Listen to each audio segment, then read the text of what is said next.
Oke, Assalamualaikum warahmatullahi wabarakatuh. Perkenalkan, nama saya Muhammad Albiansa Kaisar Ferosi dengan NIM S1124071 dari kelas Ganjil, Program Studi Teknik Informatika Universitas Haluoleo. Jadi, di sini saya akan mempresentasikan makalah dan juga studi kasus saya yang berjudul Pemecahan Masalah pada Citra Digital melalui Implementasi Teknologi Pengenalan Wajah atau Face Recognition. Oke, langsung saja ke pendahuluan. Jadi pendahuluannya itu berisi yang pertama, dengan tujuan utama untuk meningkatkan kualitas visual gambar, pengolahan gambar digital akan terus berkembang dengan fokus pada peningkatan kejelasan gambar, yang tujuan untuk meningkatkan ketajaman dan rincian gambar sehingga informasi yang terkandung di dalamnya dapat lebih mudah dipahami. Kualitas gambar sangat penting dalam berbagai industri di era digital yang didominasi oleh informasi visual, seperti dalam bidang medis, survei lapangan, dan pemantauan jarak jauh. Citra yang tidak jelas dapat menyulitkan pengambilan keputusan, terutama ketika detail penting untuk dianalisis, seperti contohnya dalam diagnosa radiologi, dokter dapat menemukan tumor kecil melalui gambar MRI yang tajam. Namun, dalam pengenalan wajah, kejelasan gambar menentukan keakuratan identifikasi wajah. Dalam kehidupan sehari-hari, pengenalan wajah memiliki banyak aplikasi seperti sistem keamanan, kontrol akses, absensi otomatis, pelacakan identitas, dan analisis perilaku konsumen. Namun, beberapa masalah dengan penggunaan teknologi ini termasuk kualitas gambar yang rendah, kondisi pencahayaan yang tidak konsisten, sudut pandang wajah yang berbeda, dan kemiripan antar wajah.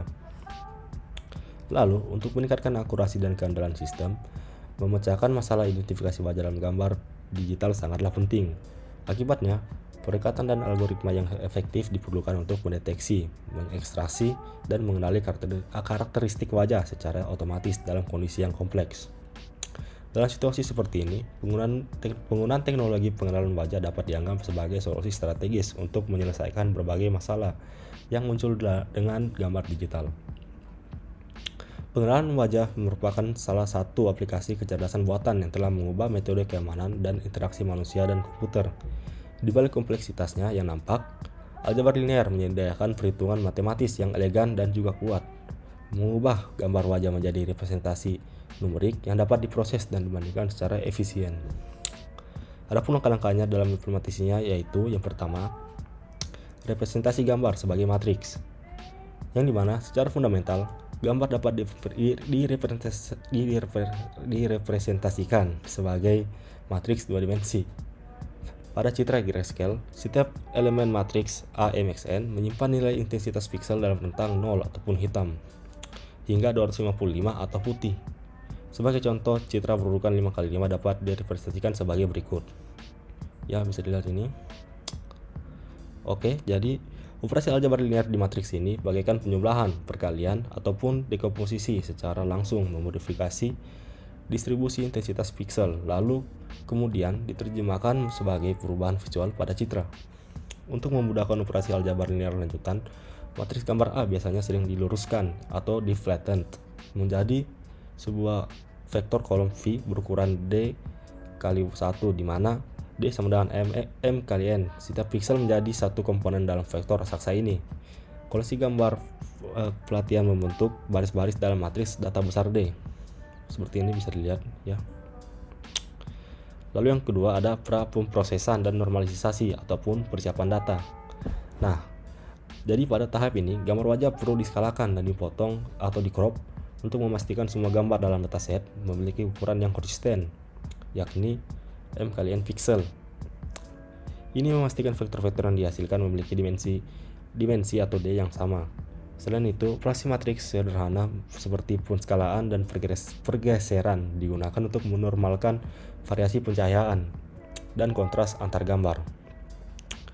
Nah, tujuannya apa? Tujuan itu adalah untuk meminimalkan perbedaan yang tidak relevan dengan identifikasi wajah. Nah, lalu langkah selanjutnya yaitu menghitung rata-rata semua vektor dalam pelatihan dihitung, menghasilkan wajah rata-rata. Setiap vektor gambar individu V dan I kemudian dikurangi dengan vektor deviasi. Berikut rumus formulanya. Ini rumus formulanya bisa dilihatnya untuk rumus wajah rata-rata dan untuk rumus vektor deviasi. Oke, jadi Vektor diferensiasi ini bertujuan untuk apa? Jadi tujuan itu untuk menangkap variasi unik wajah individu yang relatif terhadap wajah rata-rata. Nah, nantinya hasil-hasil dari vektor deviasi akan diimplementasikan ke dalam sebuah matriks data yang bisa disebut sebagai matriks deviasi A. Nah, matriks deviasi A seperti apa sih rumusnya? Nah, rumusnya itu seperti ini. Ya. Lanjut ke tahap yang ketiga, yaitu mengatasi dimensi tinggi, yang dimana reduksi dimensionalitas atau PCA dan eigenfaces, yang dimana di tahap ini vektor gambar mentah yang memiliki dimensi D yang sangat tinggi, seperti misal 100 kali 100 pixel yang menghasilkan 10.000 dimensi, yang dimana pasti akan mengandung noise atau informasi redundan yang tidak penting untuk mengenali identitas.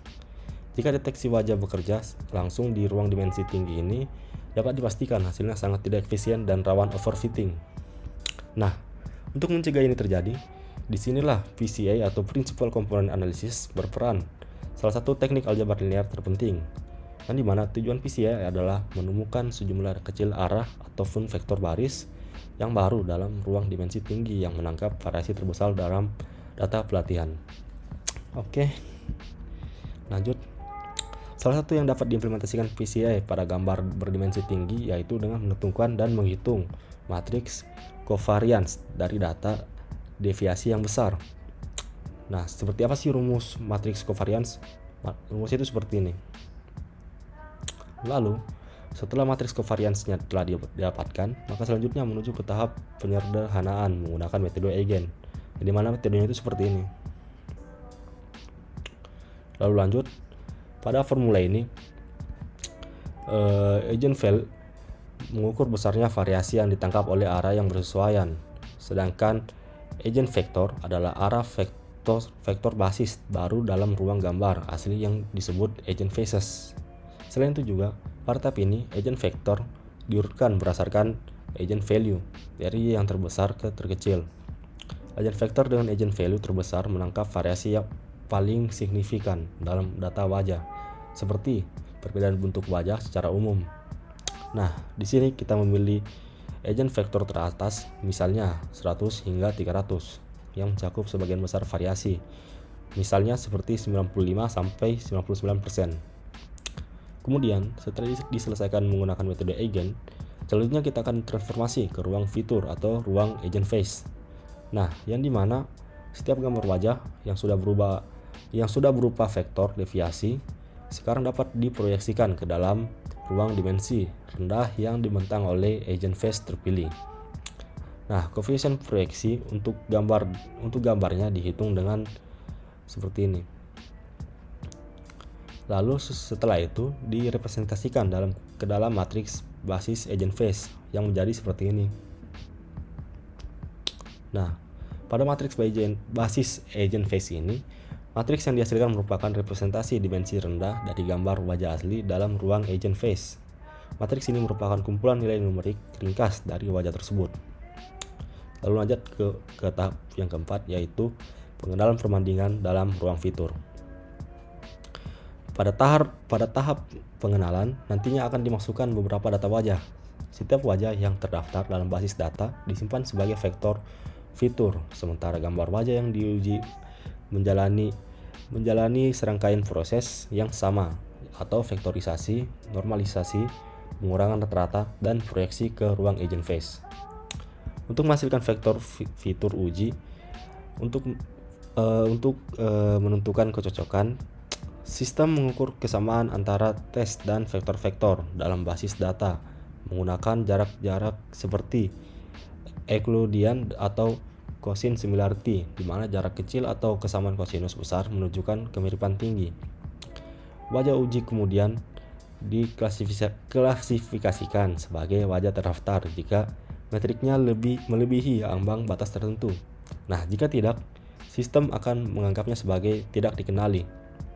Proses ini memanfaatkan aljabar linear untuk efisiensi komputasi dan akurasi dalam membandingkan representasi fitur wajah yang berdimensi tinggi.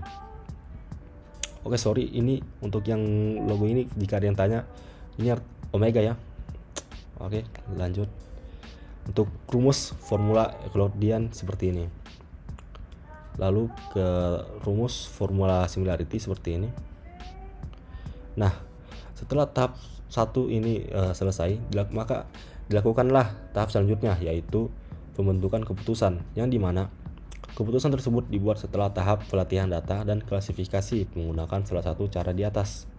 Adapun tahap akhir, keputusan akan membentuk formula persamaan seperti berikut. Oke, lanjut ke linear discriminant analysis ataupun LDA sebagai alternatif PCA dalam pengenalan wajah. Berbeda dengan PCA yang berfokus pada memaksimalkan variansi total data, LDA memanfaatkan aljabar linear untuk menemukan proyeksi optimal yang secara simultan memaksimalkan jarak antar kelas atau pemisahan antara wajah-wajah yang berbeda, dan meminimalkan variasi dalam kelas atau penyebaran wajah dari orang yang sama. Nah, dengan tujuan meningkatkan kemampuan klasifikasi, metode ini melibatkan perhitungan dua matriks kunci, yaitu within class scatter matrix atau SW, lalu yang mengkuantifikasi penyebaran data dalam kelas yang sama, dan between class scatter matrix atau SB yang mengukur pemisahan antar kelas berbeda. Solusi optimal diperoleh dengan menyelesaikan masalah eigen yang dihasilkan dari matriks SW min 1 kali SB, di mana vektor eigen yang bersesuaian dengan nilai eigen terbesar memberikan area proyeksi yang paling diskriminatif, sehingga menghasilkan proforma klasifikasi wajah yang lebih baik dibandingkan PCA dalam kasus-kasus tertentu, terutama ketika perbedaan antar kelas lebih relevan daripada variasi global dalam dataset. Nah, formula LDA itu seperti apa? Formulanya itu seperti ini. Lalu lanjut, setelah formula persamaan ini selesai digunakan, maka tahap finalnya itu yaitu membuat optimasi proyeksi untuk keakuratan deteksi. Berikut formulanya seperti ini. Lalu lanjut ke studi kasus. Ini programnya ya. Saya pakai program itu adalah program Python. Bisa dilihat. Oke. Lalu outputnya itu menghasilkan seperti apa? Outputnya itu seperti ini contohnya. Yang dimana gambar di atas adalah hasil deteksi yang membedakan yang mana pria dan juga yang mana wanita. Oke, saya rasa cukup sekian dari presentasi saya. Saya rasa cukup sekian ya. Wabillahi taufiq wal hidayah. Wassalamualaikum warahmatullahi wabarakatuh.